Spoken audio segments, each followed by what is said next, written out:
আসসালামু আলাইকুম এভরিওয়ান। সবাইকে স্বাগত জানাচ্ছি নতুন রেসিপি দেখার জন্য। আজকের পর্বে থাকছে ডিম পোচ ভুনা বা ডিমের অমলেট কারি। খুবই সহজ এই রান্নাটি ভাত, রুটি, পরোটা, খিচুড়ি বা পোলাওয়ের সাথে খেতে দারুণ লাগে। রান্নায় একটু ভিন্নতা খাবারের প্রতি আগ্রহ বাড়ায়। তাছাড়া অল্প তেল ও মশলায় রান্নাটি করেছি। আশা করছি আপনাদের ভালো লাগবে। ভালো লাগলে এমন সহজ সহজ রান্নার রেসিপি পেতে আমার ইউটিউব চ্যানেলটি সাবস্ক্রাইব করে দিবেন এবং আমাকে সাপোর্ট করবেন।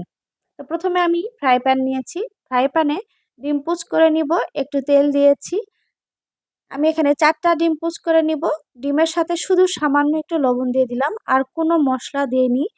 এরপর এই ডিমটাকে পোচ করে নিব। আর খুব বেশি পোচ করে শক্ত করে ফেলার প্রয়োজন নেই, যেন অল্প পোচ করা হয়। আর এটা যেহেতু রান্না করব, পরে কিন্তু এটা সেদ্ধ হয়ে যাবে, খেতে ভালো লাগবে। খুব বেশি শক্ত করলে সেটি রান্নার পরে খেতে ভালো লাগে না।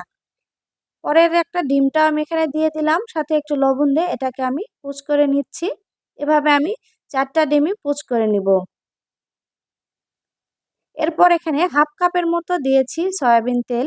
দিয়ে এখানে 1 কাপ একটু বেশি দিয়েছি আমি পেঁয়াজ কুচি। পেঁয়াজের পরিমাণটা একটু বেশি দিলেই ডিম ভুনাতে খেতে ভালো লাগে।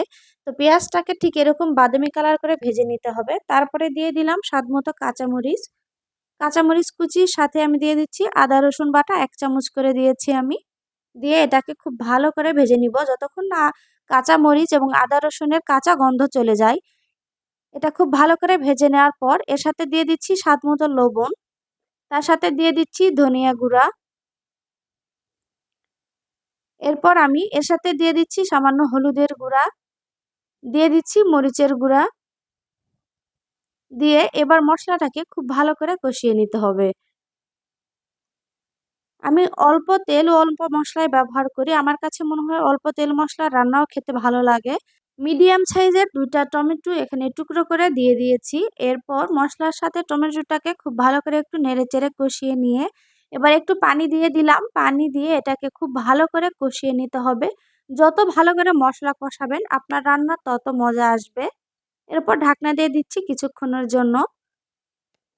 বেশ কিছুক্ষণ জাল হওয়ার পর এবার আমি ঢাকনাটা উঠিয়ে এটাকে আমি নেড়ে দিচ্ছি খুব ভালো করে। আর নাড়ার সময় একটু চেপে চেপে টমেটো গুলোকে একটু ভেঙে দেওয়ার চেষ্টা করবেন, তাহলে খেতে ভালো লাগবে। এরপর এটা খুব ভালো করে কষিয়ে নেওয়ার পর আমি এখানে পানি দিয়ে দিলাম, মানে একবারেই ঝোল দিয়ে দিচ্ছি।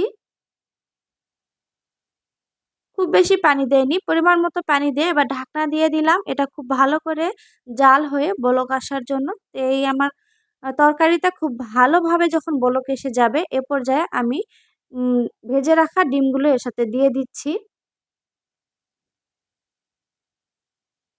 এখানে আমি 4টা ডিম পোচ করেছি। আপনারা আপনাদের প্রয়োজন অনুযায়ী ডিম এড করে দিবেন। আর ডিমটা খুব বেশি আগে দিবেন না, তাহলে ডিম বেশি জাল হলে এটা কিন্তু খুব আবার শক্ত হয়ে যায়, তখন খেতে ভালো লাগবে না। বলক আসার পর একটুখানি জাল হওয়ার পর আমি এই ডিমটাকে দিয়েছি। এরপর ডিমটাকে আমি উল্টিয়ে দিচ্ছি। আর তরকারির কালারটা দেখে নিশ্চয়ই বুঝতে পারছেন এটা কত সুন্দর হয়েছে। এবার একে একে সবগুলো ডিম আমি এভাবে উল্টে দিলাম। আর এবার আমি একটু লবণ চেক করে নিব। আর এ পর্যায়ে সম্পূর্ণ রান্নাটাই হাই হিটে করার চেষ্টা করবেন, তাহলে খেতে ভালো লাগবে। তো লবণটা ঠিক আছে। লাস্টের দিকে আমি একটু ধনেপাতা কুচি দিয়ে দিচ্ছি। দিয়ে এটাকে একটু জাল করে ঠিক এরকম একটু গ্রেভিনেসটা খুব সুন্দরভাবে যখন আসবে তখন চুলার জালটা অফ করে দিয়েছি। আমার রান্না হয়েছে। আশা করছি আপনাদের ভালো লেগেছে। আপনারা বাসায় ট্রাই করবেন। আজকের মতো বিদায় নিচ্ছি। আল্লাহ হাফেজ।